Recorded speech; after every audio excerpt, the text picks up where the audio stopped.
கர்நாடகா மற்றும் தமிழகம் இடையிலான காவிரி நீர் பங்கீட்டு விவகாரம் பல ஆண்டுகளாகவே தீரா பிரச்சனையாக இருந்து வருகிறது. தமிழகத்துக்கு தண்ணீர் திறக்கும்படி உச்சநீதிமன்றம் உத்தரவிடும் போதெல்லாம் இரு மாநிலங்கள் இடையே சண்டை மூழ்வது வாடிக்கையாகிவிட்டது. இம்முறை முன்னெப்போதும் இல்லாத அளவுக்கு வன்முறைகள் கட்டவிழ்த்து விடப்பட்டுள்ளன.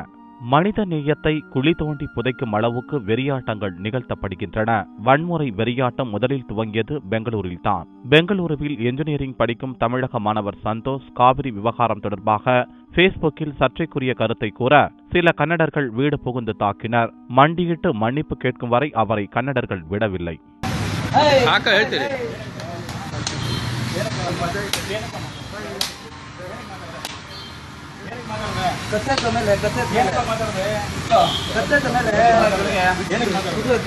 ಎಲ್ಲ ಗುಂಪಲ್ಲೋಡಿರಿ ಹೇಳ್ತೀನಿ, ಗುಂಪಲ್ಲೋಡಿರಪ್ಪ.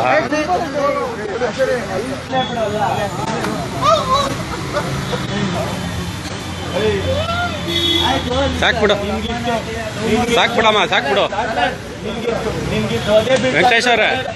ವೆಂಕಟೇಶ್ವರ ಸಾಕ್ಬಿಡಿ.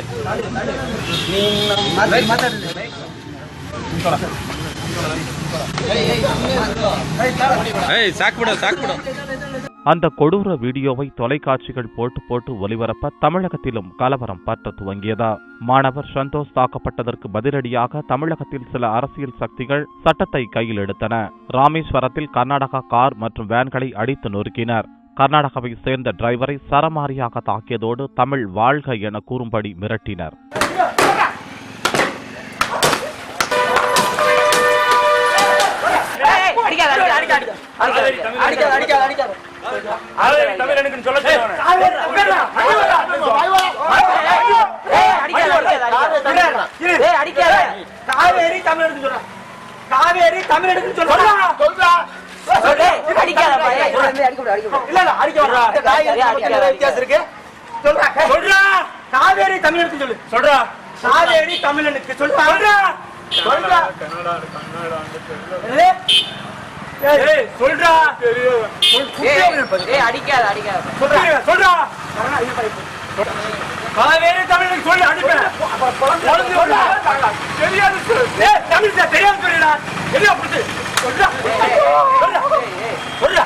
சென்னையில் உள்ள பிரபல உட்லாண்ட்ஸ் நட்சத்திர ஓட்டல் மீதும் பெட்ரோல் குண்டுகளை வீசி வன்முறையாளர்கள் தாக்கினர். அதைத் தொடர்ந்து பெங்களூருவில் அடையாறு ஆனந்த பவன் ஓட்டல், பூர்விகா மொபைல்ஸ் போன்ற வர்த்தக நிறுவனங்கள் மீது கன்னட இளைஞர்கள் ஒட்டுமொத்தமாக திரண்டு சென்று கற்களை வீசி தாக்குதல் நடத்தினர்.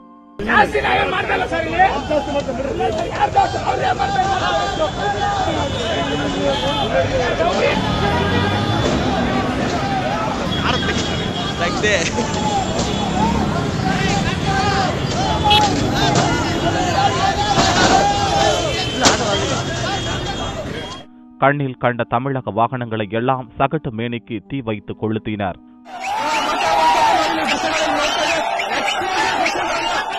வன்முறைகளுக்கெல்லாம் உச்சம் வைத்தாற் போல பெங்களூரு KPN பணிமனையில் நிறுத்தப்பட்டிருந்த தமிழகத்தை சேர்ந்த 56 சொகுசு பஸ்கள் தீ வைத்து கொளுத்தப்பட்டன. அதே நாளில் 50க்கும் மேற்பட்ட லாரிகளையும் வன்முறையாளர்கள் தீ வைத்து எரித்தனர்.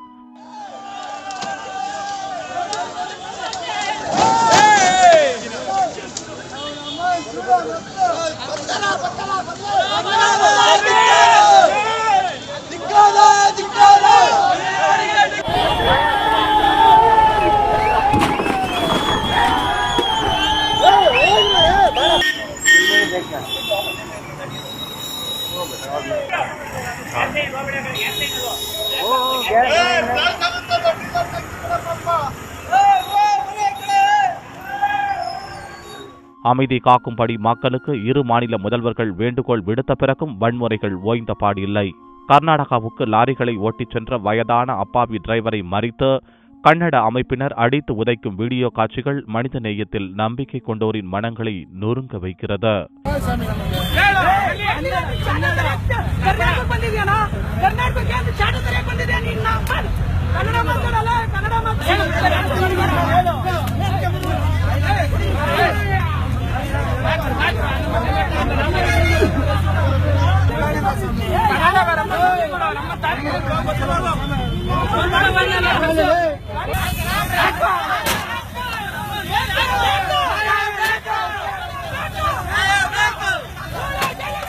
இதைவிட கொடூரமான சம்பவம் பெங்களூருவில் இருந்து 200 கிலோமீட்டர் தூரத்தில் உள்ள சித்ரதுர்காவில் நடந்துள்ளது.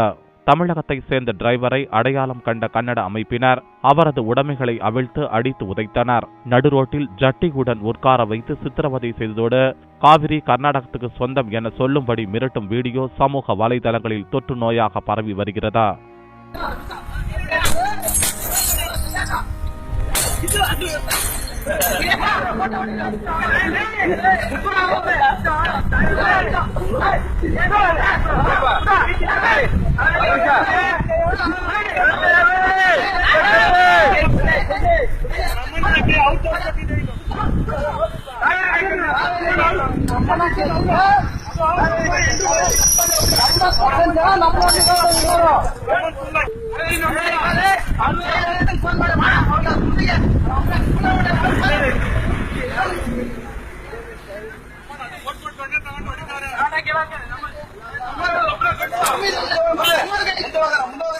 வேற்றுமையில் ஒற்றுமை காணும் இந்தியா என்று நாம் பெருமை பேசுகிறோம்.